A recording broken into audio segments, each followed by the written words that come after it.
خورسندی جنابی جان و زیادی جان اشتراک داشتگی هاتون. من سلام گفتم و خودم را نمیتونم نقص کردم برای که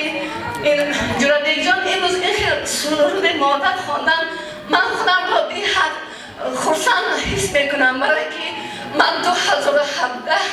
خطا نکنم بیمار وزیر بودم هیچ کی نمیگفت من زنده بمانم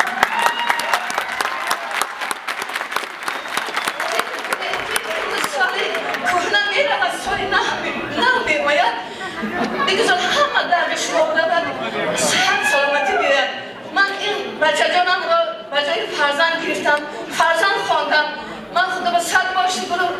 خطا نکردم از راه گرفتگیم از بچه گفتنم پسرم گفتم من تحصیل رفته در کوچه گوگل در جای کارهاشون خبر میگیرم و خانه رفته در غم و غصه حس نمیکنم صبور میشوم بگذار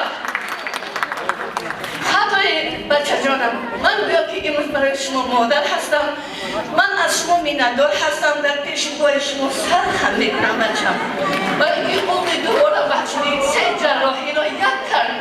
من از خودم امید نداشتم همه میگفتی فلان چی میمیره فلان چی قندش بلند دیابتش بلند لیکن دستاشون درد نبیند سرشان درد را نبیند سنگی که در سر جورابین می آید به سر من می آید خاری که در پای جورابین می خلد بر پای من خیلد همتان همین بچه جان من این کوبی ها قدی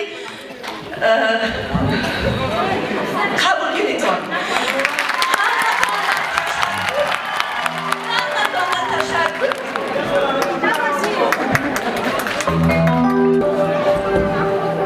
Thank you.